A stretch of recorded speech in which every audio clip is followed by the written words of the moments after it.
he's helping us work out a license in Australia. So when you guys line up at the end with your checkbooks and so forth, I really appreciate it. Yeah, 200,000. So MPX, you heard pitches today from Canadian companies who talk about Canada all the time. I'm from Canada, apologies, but most of our assets are here in the United States. So we've been developing assets in America. We trade on the Canadian Securities Exchange, which allows us to hold U.S. assets. We also trade over the counter here. We went OTCQX as of yesterday, I guess it was.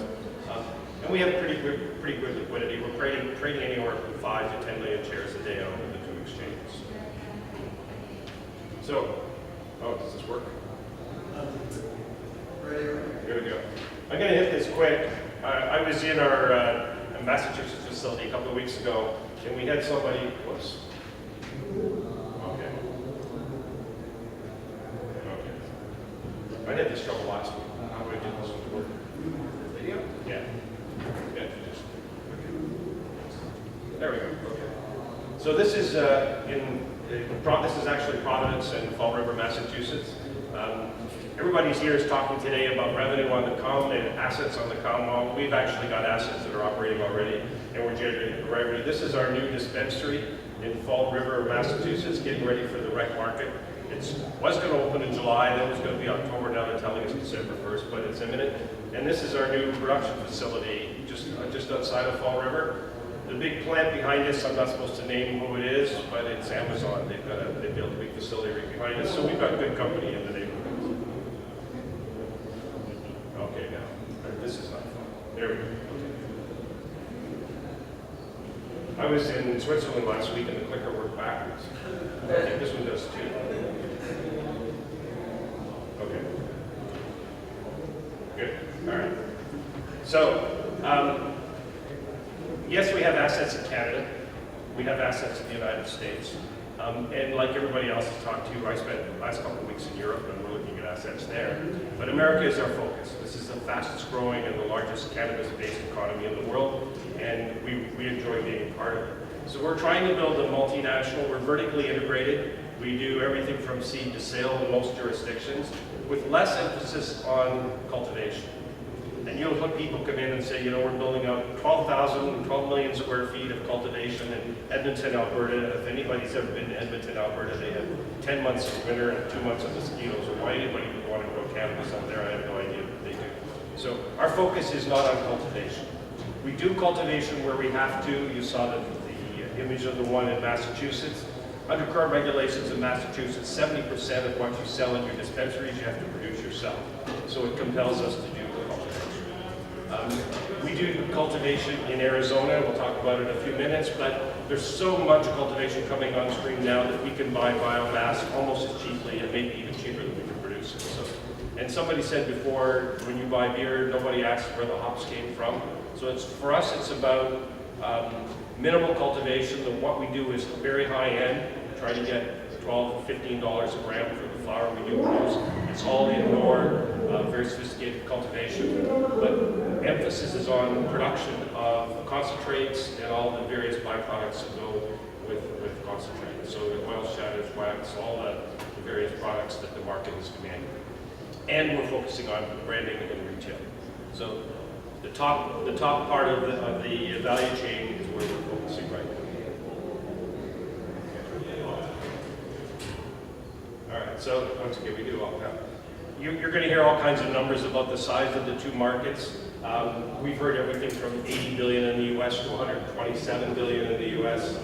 And of course, 90%, 92% of the population now lives in jurisdictions. And you're going to hear all these numbers, and you probably hear 10 bitches, so I'm not going to go on too much. What am I doing wrong?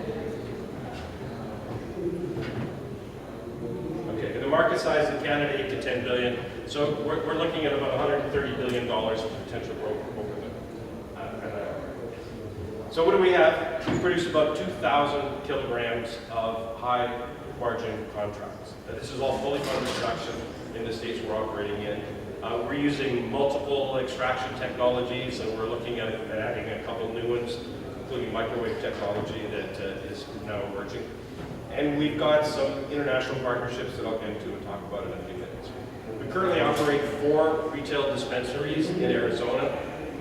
Really very successful operation. Arizona is a great state. It's medical only at this point. We think it'll go rec in 2020, and they're kind of making a deal with the governor to get it on the ballot as an initiative in 2020. We have 1 retail dispensary operating in Maryland. The other 2 will be up and running by the end of the month, and we'll have 3 by the end of this month. And we have 5 more, well, 2 more actually, 3 more under development. The one you just saw in Massachusetts that will open in about 30 days. We've got 1 under construction, another one in Massachusetts, and we're currently looking for a location for our 3rd. So we'll have 10 dispensaries operating in the very near future.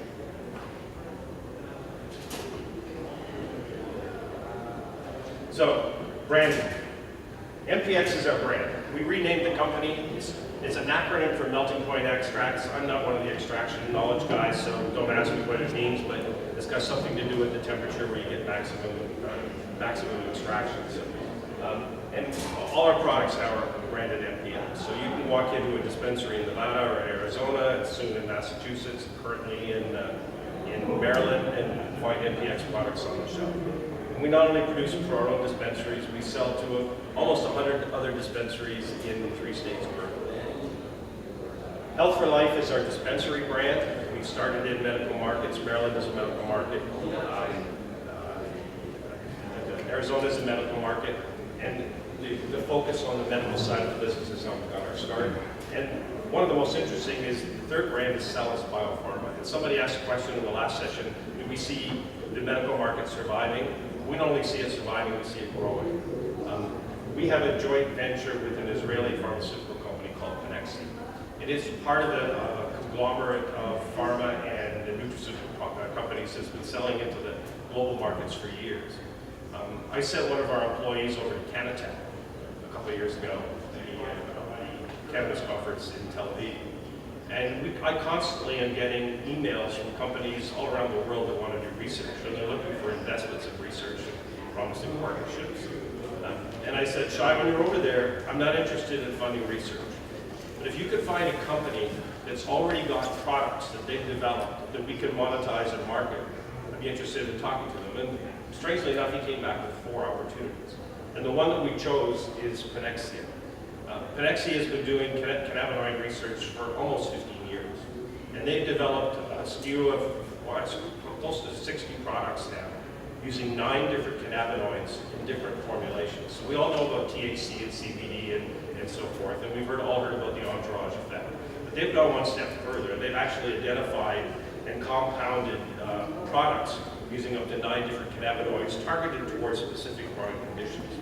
And we've managed to enter into a joint venture with them. And we currently have the right, every state that we go into, we have the right of first refusal to bring them along. We've also got them signed up now for Canada, and we're working on a deal for Australia. And they do everything from cannabis, THC-infused toothpicks to help deal with toothache, to suppositories for Crohn's disease, and just a whole range of products. And what they do is they come in and they actually build a full GMP pharma-grade laboratory inside our growing facilities. It comes in prefab, they assemble it, they bring in the equipment, they bring in all the non-active ingredients. We supply the active ingredient, the cannabis. They produce the oil and the final product, and they package it under the brand that we've established, the CannabisTech Biopharma. And the first facility is ready to open now in Arizona. In fact, we've already tested some products into the market, and we think it's going to be very successful. And it allows us to differentiate the rec market from the medical market. If you go into a dispensary down the street, or one in, better example would be in Las Vegas, one side of the store is medical, the other side of the store is recreational because they have different tax regimes, but essentially the same products on both sides of the store. So we intend to launch the CannabisTech brand as widely as we possibly can. And not only that, I'll get into it in a minute, but all right, so this is states we're in. So we're in Arizona. We have a contract agreement to supply into California. We're launching in Massachusetts. We're currently in Nevada. We have production and cultivation and production in Nevada. And as I said, we're opening our 3 dispensaries. We have production in Maryland. So combine that with Canada, our addressable market is just under 100 million. We've recently applied licenses in New Jersey and in Pennsylvania. The New Jersey ones are supposed to be out in November. We'll see if they get them out on time. And we've also applied for dispensary licenses in Las Vegas, and we'll see how quickly they get those. But those applications are all in process. So once again, existing footprint. We have a contract relationship here in California to move the MPX products into the market. We have cultivation and production in Nevada and selling into about 50 dispensaries in the state. We have 4 dispensaries, 2 grows, and a very sophisticated production facility in Greater Phoenix. We just spent about $2 million to upgrade it, and they have capacity. We fill 2,000 to 2,500 pre-cartridges a day of oil, and we're selling now into about 40 dispensaries in the state of Arizona. Finally, of course, we've got the 3 dispensaries in Maryland. One has just opened, the other 2 quickly opening, and we currently have a full production lab in Maryland that's now putting product into the market. And then Massachusetts, which you saw in the video. Finally, in Canada, and everybody said, you know, with all the opportunity that exists in the United States, why would you ever go into Canada? And why would you try to compete with the Canopies of the world and the Auroras of the world and the tea gods who are growing these massive amounts of cultivation and trying to move into the Canadian market? Why would you want to compete? And quite frankly, we don't. That was never the intent. One of the restrictions we have in the United States is we can't import or export. I can't move product from California to Nevada, let alone move it from here to Switzerland or anywhere else in the world. And particularly with the Panexia operation, with the Salus Biopharma lines, we can now import oil from the third world. There's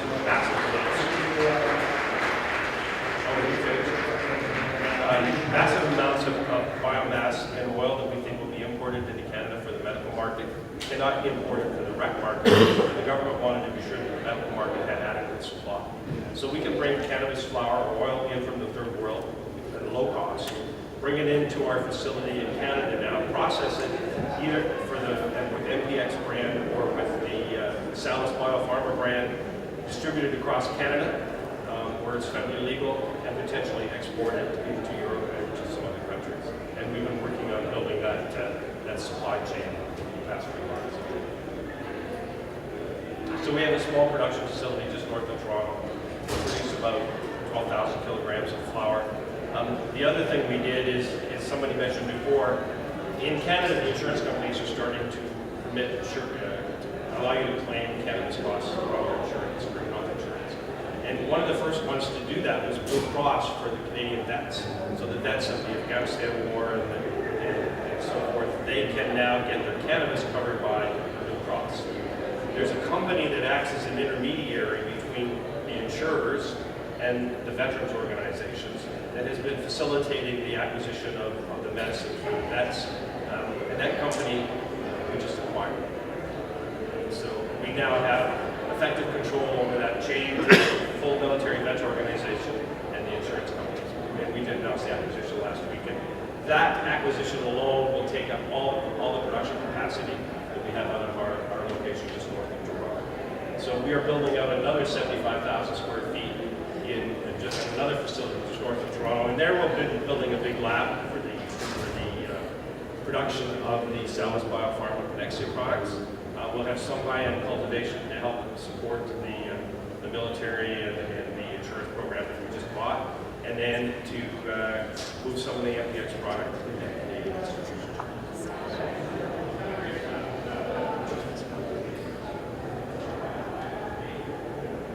So talk quickly about my background is not cannabis. I was an asset-based lender, worked for Transamerica. If you look at the big tower across the bay there, I was up there many times over the past few years. Went from there, went to work and did a roll-up of transportation companies for the railroads. We moved crews for BNSF, Union Pacific, all the big railroads. So I've done roll-ups before, and I've managed, we built companies with hundreds of millions of dollars worth of revenue.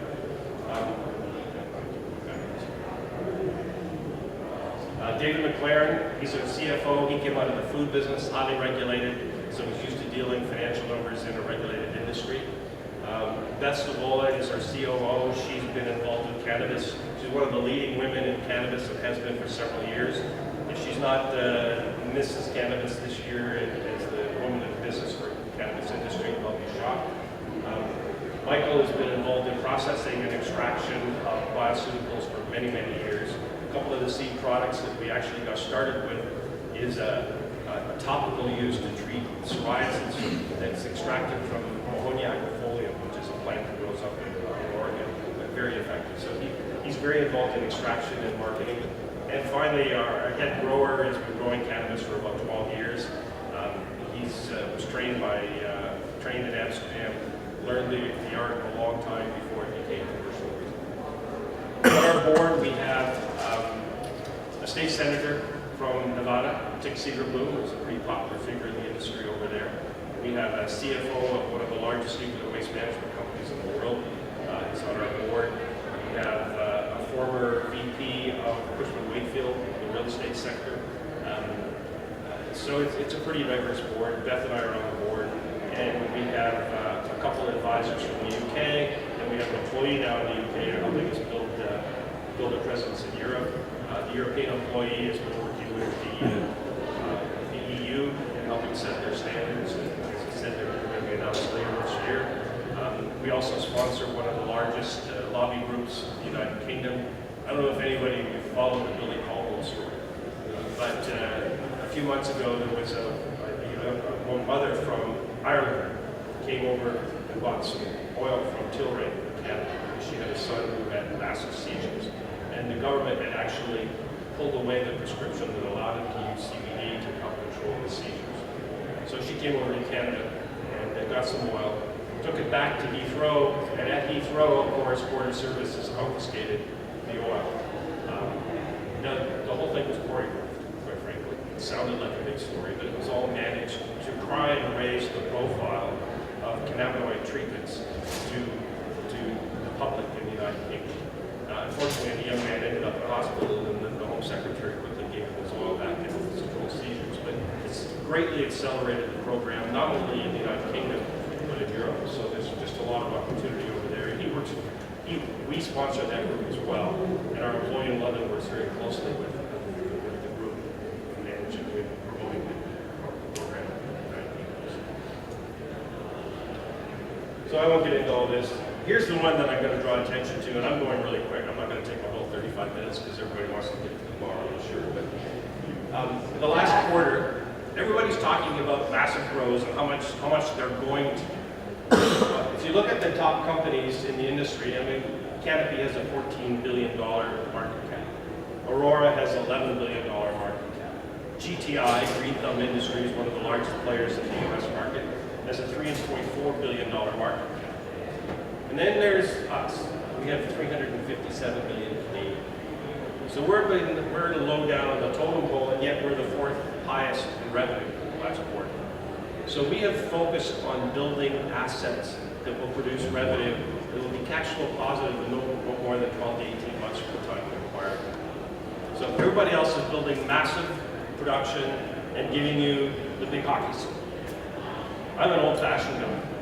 We went out and acquired revenue-producing assets, or where we're launching into new markets, we're launching into markets where we think we can be cash flow positive within 12 to 18 months. We had an opportunity to buy a Florida license. Came to us last week, $55 million they wanted for a bare bones Florida license.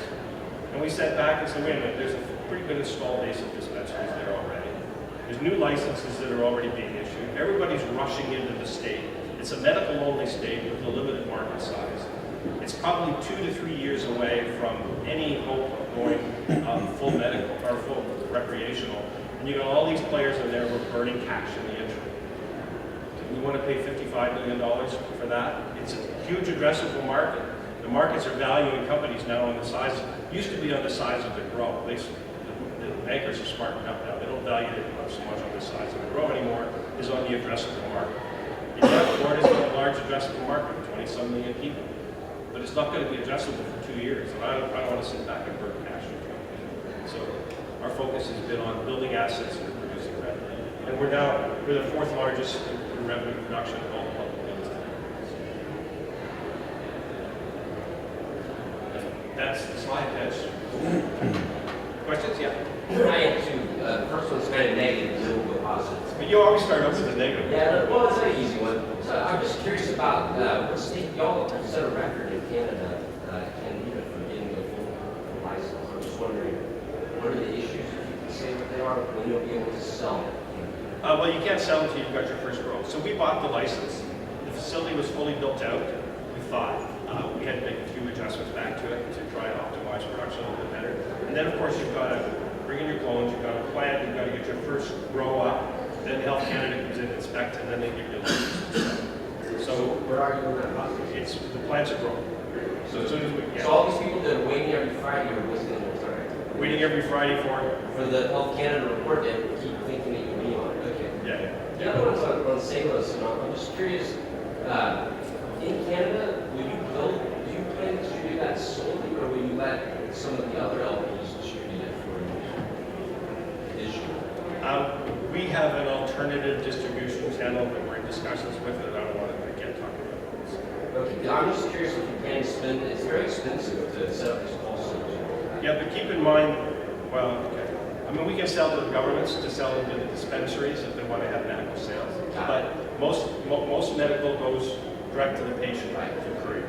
So, and I think we'll be able to manage all those things. So we're building out the facility in Owen Sound now. Originally, it was going to be massive grow like everybody else. Fortunately, we didn't invest all that capital in that now. And we've got a pretty sizable facility. We're going to partially build it out. Most of this is extraction. And we're looking at a couple other extraction methods to help facilitate. Was that the positive question? Oh. I can come up with a more positive one. Okay. Yeah. Hi.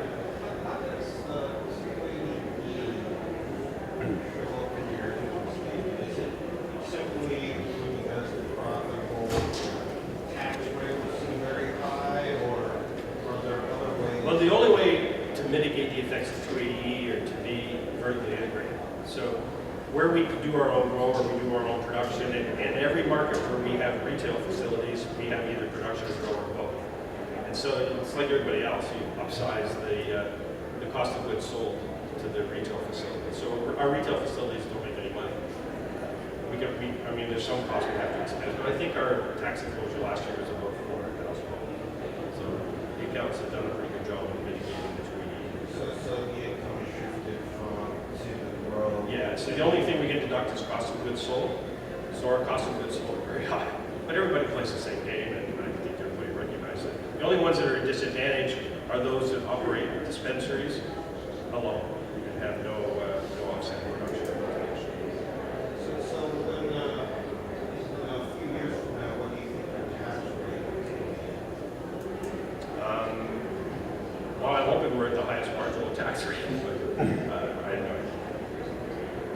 It'll depend on how the industry evolves. You know, everybody asks us for guidance.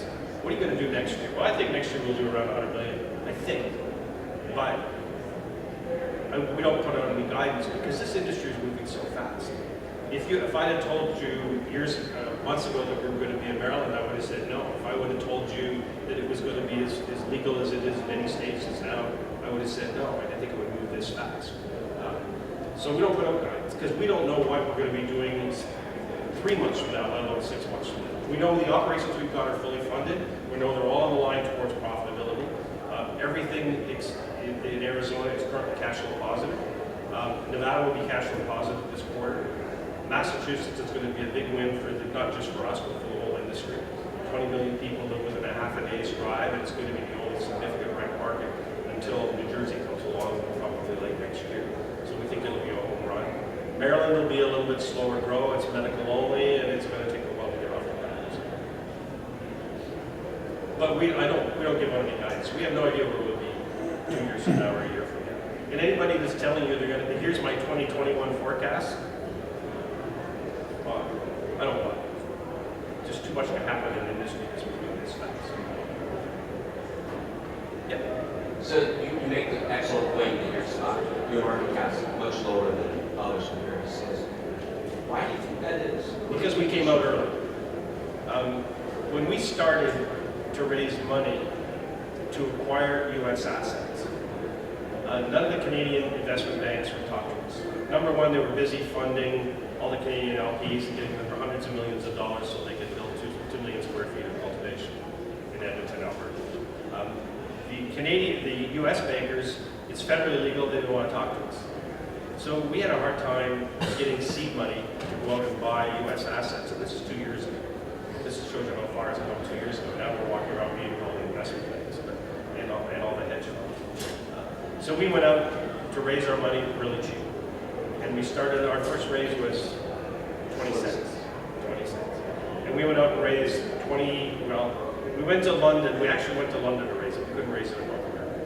Well, London, we raised it in 5 days. We went over there to raise $20 million to make our first acquisition.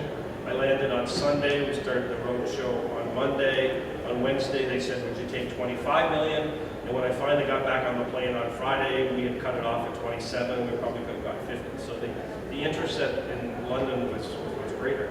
In fact, of the $100 million we've raised to date, 75 million of it is coming from offshore sources.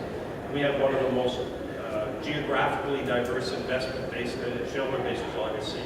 We've got, and it's helping us now because we're getting all kinds of opportunities brought to us in Australia, in South Africa, in Switzerland, in Monte Carlo, in Greece, and all over the place, because we've got such a wide investment base.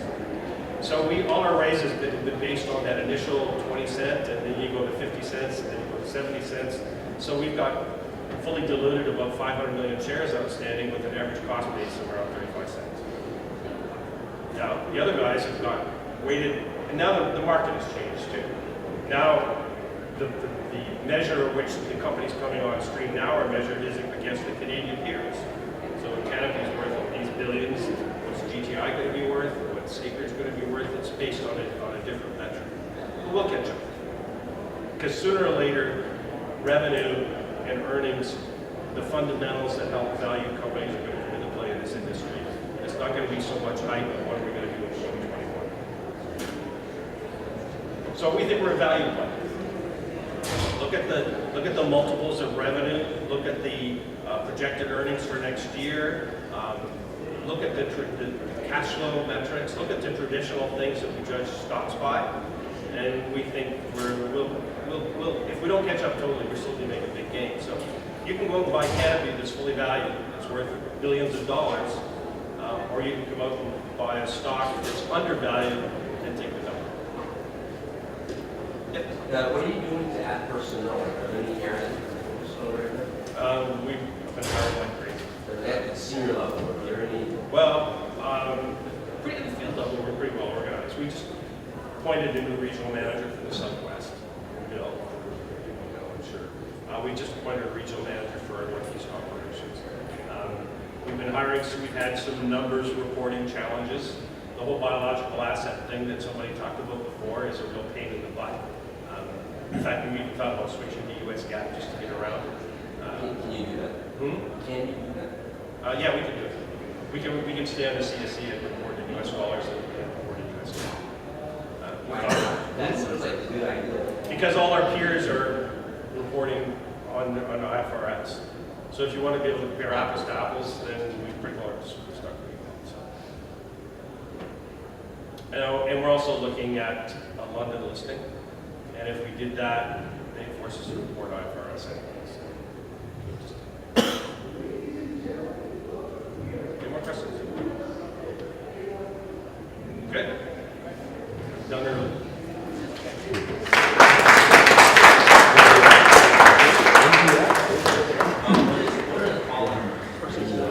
It's MPX TF.